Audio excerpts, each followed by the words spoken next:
मध्य प्रदेश अतिथि शिक्षकों को नमस्कार और सुप्रभात। 11 मई से आंदोलन नौखेलाल तिवारी के नेतृत्व में सिंधी से शुरू होगा। आपको बता देते हैं, मध्य प्रदेश अतिथि शिक्षक आमंत्रित हैं बीथिका भवन संधि। और इस तरह से आपको स्क्रीन पर दिखाई दे रहा होगा, नौखेलाल तिवारी जी के नेतृत्व में यह महाआंदोलन प्रारंभ हो रहा है। मध्य प्रदेश के सभी अतिथि शिक्षक सहयोग प्रदान करें और अपने पद की स्थायित्व प्राप्त करने के लिए सभी लोग सिंधी में इकट्ठे हो जाइए। इस तरह से नौखेलाल तिवारी के द्वारा कल कलेक्ट्रेट में ज्ञापन सौंपा गया है, जो कि आपको बता देते हैं, मध्य प्रदेश अतिथि शिक्षक संगठन समिति मध्य प्रदेश भोपाल, नौखेलाल तिवारी और शंभुचरण दुबे प्रदेश अध्यक्ष। प्रति माननीय मुख्यमंत्री महोदय, मध्य प्रदेश शासन भोपाल, माननीय कलेक्टर महोदय, सीधी जिला मध्य प्रदेश, दिनांक 7/4/2022 के आदेश क्रमांक के द्वारा 2022-239 के अतिथि शिक्षकों को सेवा काल से बाहर अनमैप कर पोर्टल से हटाए जाने के आदेश जारी किए गए थे।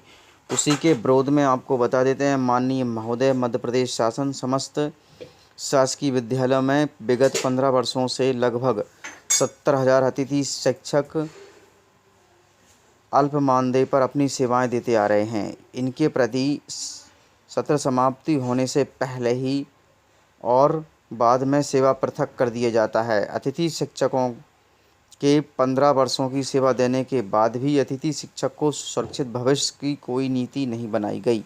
अतिथि शिक्षकों के प्रति शासन ने हमेशा उपेक्षापूर्ण एवं अपमाननीय नीति के कारण अतिथि शिक्षक परिवार के साथ 90 से अधिक अतिथि शिक्षकों ने आत्महत्याएं कर ली जैसे कदम उठा चुके और इसमें उनके परिवार का भरण पोषण करना बहुत मुश्किल हो गया। इस तरह से अतिथि शिक्षकों के पक्ष में समर्थन देते हुए नौखेलाल तिवारी अब यह आंदोलन की शुरुआत कर रहे हैं। इस तरह से आपको बता देते हैं कि मध्य प्रदेश के अतिथि शिक्षकों के साथ माननीय विधायक, मंत्री एवं सांसद एवं सभी शासन के द्वारा मान्यता प्राप्त संगठनों के द्वारा पूरा समर्थन मानते महोदय जी को पत्र भी लिखे गए और सब कुछ दिए गए, किंतु मध्य प्रदेश के अतिथि शिक्षकों की किसी ने नहीं सुनी। शासन के द्वारा अतिथि शिक्षकों को माह जुलाई 2021 से पुराने अतिथि शिक्षक अध्यापन कार्य में लिया गया, किंतु पुनः शासन के द्वारा उन्हें अपेक्षापूर्ण व्यवहार किया गया और दिनांक 7/4/2021 को आदेश क्रमांक IT के 2022-239 के द्वारा अतिथि शिक्षकों की सेवा काल कार्य समाप्त कर दिया गया और इस तरह से इन अतिथि शिक्षकों को अब अनमैप कर दिया गया। इस तरह से मध्य प्रदेश के 70,000 अतिथि शिक्षकों को मध्य प्रदेश की सरकार ने उनको बेरोजगार कर दिया और एक तरफ शिवराज सिंह चौहान रोजगार की बात करते हैं और दूसरी तरफ रोजगार को छीन लेते हैं। इस तरह से शासन के द्वारा अल्टीमेट दिया गया है कि यदि हमारी मांगें 11 तारीख तक नहीं पूरी होती हैं तो 11 तारीख के बाद हमारा पूरा मध्य प्रदेश का अतिथि शिक्षक संघ एक महाआंदोलन करेगा, जिसका नेतृत्व नौखेलाल तिवारी शासन के द्वारा अतिथि शिक्षकों के साथ घोर अन्याय किया जा रहा है। इसलिए निवेदन है कि उक्त आदेश को तत्काल वापस लिया जाए। पूर्व अनुसार यथावत अतिथि शिक्षकों की सेवा काल को बनाए रखने के लिए एवं मानदेय प्रदान के लिए आदेश जारी किए जाएं, अन्यथा अतिथि शिक्षकों के द्वारा उक्त दिनांक विरोध में 11/5/2022 कलेक्ट्रेट परिसर के सामने बीथिका भवन में अन्न जल त्याग कर प्रदेश के सभी पदाधिकारी आमरण अनशन पर मांग करेंगे और जब तक पूरी मांग नहीं होगी जब तक कलेक्ट्रेट के सामने बैठे रहेंगे। दिनांक 6/5/2022, नौखेलाल तिवारी, प्रदेश कार्यकारिणी अध्यक्ष, अतिथि शिक्षक संघ मध्य प्रदेश भोपाल। जिन अतिथि शिक्षक भाइयों को लगता है कि हमको नियमित होना चाहिए तो वे नौखेलाल तिवारी से बात भी कर सकते हैं।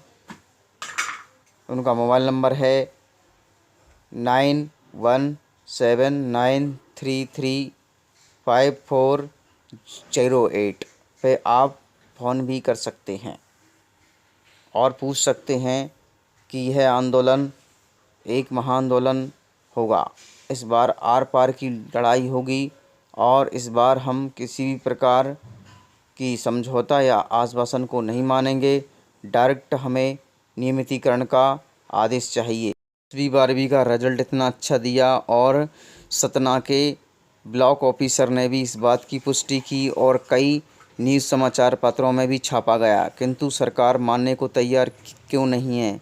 आइए वो वीडियो भी आपको दिखाते हैं। केवल नहीं, प्रदेश में भी शिक्षकों की जो कमी है उससे हमें अतिरिक्त शिक्षकों के द्वारा ही पूरा किया जा रहा है और अतिरिक्त शिक्षक निश्चित तौर पर लगन से कार्य कर रहे हैं और उसी का परिणाम है कि हमारे ज़िले का जो परीक्षा परिणाम है, हमारी जो बच्चियां हैं उन्होंने प्रादेशिक और ज़िले की मेरिट सूची में स्थान बनाया है। उनका प्रयास निश्चित तौर पर सराहनीय है। मध्य प्रदेश में हो रहे अत्याचार अतिथि शिक्षकों के साथ, जो कि अतिथि शिक्षकों की एक महीने की सैलरी 3,000, कहीं 2,000, कहीं 150 रुपया पर मंथ मिल रही है। क्या मध्य प्रदेश के अतिथि शिक्षकों को की इतनी दयनीय स्थिति हो चुकी है कि जो कि व्यक्ति अपने घर परिवार का खर्चा 150 रुपये में कैसे चलाएगा। ये मध्य प्रदेश के मुख्यमंत्री श्री शिवराज सिंह चौहान जी को और उनके कर्मचारियों को शर्म आना चाहिए कि मध्य प्रदेश के अतिथि शिक्षकों की सैलरी 1,725 में क्या घर चल पाएगा। इस तरह से मध्य प्रदेश के अतिथि शिक्षकों की सैलरी प्रिंसिपल, बाबुओं और हेड मास्टरों द्वारा काट दी जाती है। इस तरह जब आपने आदेश में स्पष्ट लिखा है कि वर्ग 3 को 5,000, वर्ग 2 को 7,000, वर्ग 1 को 9,000 फिक्स मिलेगी, तो फिर वेतन की काटाकूटी कहाँ से हो चुकी है। इस तरह से मध्य प्रदेश के अतिथि शिक्षकों का वेतन ना काटा जाए और इतनी कम सैलरी मिलती है, इसके बावजूद भी उनकी सैलरी काट ली जाती है। इस विरोध में हमारी बहनें भोपाल में कई बार आंदोलन कर चुकी, उन्होंने अपने केस भी त्याग दिए, फिर भी शिवराज सिंह चौहान जी को इस बात की कोई शर्म नहीं आई और मध्य प्रदेश के अतिथि शिक्षकों के साथ घोर अन्याय किया गया। इस घोर अन्याय को उठाने की आवाज़ में दिग्विजय सिंह ने भी कहा कि अतिथि शिक्षकों का नियमितीकरण जल्द हो। मध्य प्रदेश में विधानसभा चुनाव के बीच पूर्व मुख्यमंत्री और वर्तमान प्रदेश अध्यक्ष कमलनाथ की मुश्किलें बढ़ती दिख रही हैं। खास बात यह है कि कमलनाथ की मुश्किलें भाजपा नहीं बल्कि कांग्रेस के ही नेता दिग्विजय सिंह बढ़ा रहे हैं। प्रदेश कांग्रेस कमेटी में जिस तरह से दिग्विजय सिंह की पैठ होती जा रही है, उससे चुनाव के दौरान टिकट बंटवारे में कमलनाथ के निश्चित ही पसीने छूट जाएंगे। मध्य प्रदेश कांग्रेस अध्यक्ष कमलनाथ के विरोधी माने जाने वाले दिग्विजय सिंह धीरे धीरे अपनी पैठ और अपने लोगों को भीतर बैठा रहे हैं। कार्यकारी अध्यक्ष, कोषाध्यक्ष से लेकर कई पदाधिकारियों की फौज और युवा महिला कांग्रेस सेवा दल, नेता प्रतिपक्ष तक दिग्विजय के समर्थक है। कह सकते हैं कि मध्य प्रदेश कांग्रेस दिग्विजयमय होती जा रही है। कांग्रेस से आने वाले विधानसभा चुनाव में कमलनाथ को उनके समर्थकों के टिकट को काटने में खासा परेशानी होगी, क्योंकि यहाँ भीतर सब जगह सिर्फ और सिर्फ दिग्विजय सिंह के लोग हैं। मध्य प्रदेश कांग्रेस में 1 मई को कमलनाथ 4 साल पहले कमान संभालते नजर आए थे, लेकिन तब उनके साथ जो लोग थे, आज वो सब उनके सामने चुनौती बनते जा रहे हैं। ज्योतिरादित्य सिंधिया की वजह से दिग्विजय ने कमलनाथ का साथ दिया था और सरकार बनने के बाद भी वे विधायक नहीं होते हुए भी सरकार में सीधा दखल रखते थे। इसके बाद जब सरकार गिर गई तो धीरे धीरे कमलनाथ दिग्विजय सिंह के बीच रिश्तों में दूरियां आती चली गई। हाल ही में जब दिग्विजय सिंह अपने बंगले के सामने मुख्यमंत्री शिवराज सिंह चौहान के खिलाफ धरना दे रहे थे, तो कमलनाथ के साथ उनका सड़क पर जो संवाद हुआ, उससे दोनों के बीच खटास भरे रिश्ते सार्वजनिक हो गए, जो कि भीतर भीतर थे। दिग्विजय सिंह के जितने समर्थक हैं, अब वो संगठन पर काबिज होते जा रहे हैं। पूर्व मुख्यमंत्री दिग्विजय सिंह प्रदेश कांग्रेस में अपने समर्थकों को बिठाने में निरंतर कामयाब होते जा रहे हैं और प्रदेश अध्यक्ष कमलनाथ अकेले दिखाई पड़ते हैं। कमलनाथ ने अपनी कार्यकारिणी में विधानसभा चुनाव, लोकसभा उपचुनाव के दौरान असंतुष्ट नेताओं को नियुक्ति पत्र बांटकर काफी बड़ी संख्या में पदाधिकारी बनाए थे, जिसमें उपाध्यक्ष, महासचिव और सचिवों के साथ प्रवक्ता और जिलों में कार्यकारी अध्यक्ष भी शामिल थे। वहीं दिग्विजय सिंह ने नए पदाधिकारियों में युवा कांग्रेस, महिला कांग्रेस, सेवा दल की नियुक्तियों में अपने समर्थकों को बिठा दिया है। नेता प्रतिपक्ष डॉक्टर गोविंद सिंह भी दिग्विजय सिंह के साथ हैं। युवा कांग्रेस अध्यक्ष विक्रांत, पूर्व पीसीसी अध्यक्ष और पूर्व केंद्रीय मंत्री कांतिलाल भूरिया के बेटे, जो दिग्विजय सिंह के निकट बताए जाते हैं, वो भी पद पर काबिज है। सुरेश पचौरी, अजय सिंह गुटिया राजनीति से दूर हुए हैं, लेकिन फिर भी वो कमलनाथ का साथ नहीं दे रहे हैं। कमलनाथ के साथ एक समय प्रदेश कांग्रेस के एक गुट के प्रमुख रहे पूर्व केंद्रीय मंत्री और पूर्व पीसीसी अध्यक्ष सुरेश पचौरी हैं, जिनके समर्थक राजीव सिंह इस समय कमलनाथ के साथ हैं। राजीव सिंह प्रभारी महामंत्री प्रशासन हैं। पचौरी इस समय कांग्रेस के कार्यकर्ता की तरह ही कमलनाथ के साथ खड़े दिखाई देते हैं।